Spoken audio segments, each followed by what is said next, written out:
السلام علیکم، میرا نام سدرا ہے۔ میں ایک سائیکالوجسٹ ہوں اور صحت نفس کے پلیٹ فارم کے ذریعے ہم مینٹل ہیلتھ ڈیفیکلٹیز اور سائیکالوجی سے ریلیٹڈ امپورٹنٹ ٹاپکس کو ڈسکس کریں گے۔ آج ہم بات کریں گے مینٹل ہیلتھ سے ریلیٹڈ اسٹگما کی اور کیوں یہ ٹاپک ہمارے ساؤتھ ایشین کلچر میں اکثر شرم کا باعث بنتا ہے۔ سب سے پہلے مینٹل ہیلتھ کیا ہے؟ مینٹل ہیلتھ کا مطلب ہے ہماری نفسیات کی صحت، ہماری ایموشنز کی صحت۔ اس کا یہ مطلب نہیں ہے کہ ہم ہمیشہ خوش رہیں یا ہم ہمیشہ ہنستے رہیں، بلکہ ایک مینٹل ہیلتھ، اچھی مینٹل ہیلتھ اسٹیٹ کا یہ مطلب ہے کہ ہم زندگی کی پرابلمس کا سامنا کیسے کرتے ہیں، ہم اسٹریس کے ساتھ کوپ کیسے کرتے ہیں، ہم اپنے ریلیشن شپس کیسے مینیج کرتے ہیں، ہم اپنے ایموشنس کیسے ہینڈل کرتے ہیں۔ اور اگر ہماری نفس کی صحت اچھی ہوگی تو ہم مشکلات کا سامنا زیادہ اچھے طریقے سے کر پائیں گے، ہم پرابلم سالو زیادہ اچھے طریقے سے کر پائیں گے، ہم اپنے آپ کو اور اپنے ریلیشن شپس کو اچھا مینیج کر پائیں گے۔ لیکن اگر ہماری مینٹل ہیلتھ کمپرومائز ہوتی ہے تو چھوٹی سے چھوٹی بات بھی بہت بڑی لگتی ہے اور پرابلم سالو کرنا مشکل ہو جاتا ہے اور ہم اپنے آپ کو اسٹک محسوس کرتے ہیں، اور اس کا اثر ہماری فزیکل ہیلتھ پہ، ہماری فنکشننگ پہ اور ہمارے ریلیشن شپس پہ بھی پڑتا ہے۔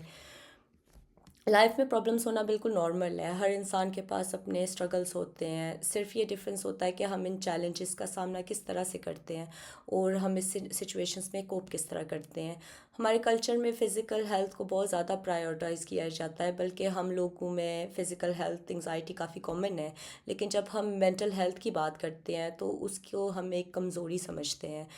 ہم لوگ ویٹ کرتے ہیں جب تک انسان بہت زیادہ ایکسٹریم بیہیویئرز یا سمٹمز نہیں شو کرتا تو تب تک ہم ہیلپ سیک نہیں کرتے، اور جب ایسا ہوتا ہے تو پھر ہم اس کو میڈیکلائز کر دیتے ہیں۔ اور جس طرح فزیکل ہیلتھ ہے اسی طرح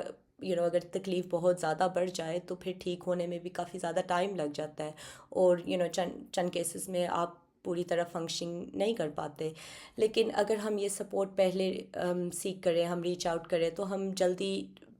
ٹھیک ہو سکتے ہیں، ہم جلدی بیٹر لائف فنکشن کر سکتے ہیں، ہم کوپ کر سکتے ہیں، ہم اپنے کام پہ، اپنی ایجوکیشن پہ دھیان دے سکتے ہیں، ہم اپنے ریلیشن شپس اچھا مینیج کر سکتے ہیں۔ اور اس کے لیے سب سے پہلی چیز یہ ہے کہ ہم اپنی ایموشنل اسٹرگلس کو، ہم اپنی مینٹل ہیلتھ کے بارے میں بات کر سکیں، ہم اپنے دوستوں کے ساتھ، اپنے گھر والوں کے ساتھ، اپنی کمیونٹی کے ساتھ یا اپنے سرکل کے ساتھ ایٹ لیسٹ اس ٹاپک میں بات کر سکیں۔ ہم اگر اسٹرگل کر رہے ہیں تو ہم ہیلپ سیکھ کریں، اس بات کو ڈسکس کریں، یا پھر اگر آپ کسی اور میں سائنس دیکھتے ہیں، اگر آپ کا کوئی قریبی آپ نوٹ کرتے ہیں کہ وہ اسٹرگل کر رہا ہے مینٹلی یا ایموشنلی، تو پھر آپ اس کو ریچ آؤٹ کریں، اس کو سپورٹ کریں یا اس کو لیے سپورٹ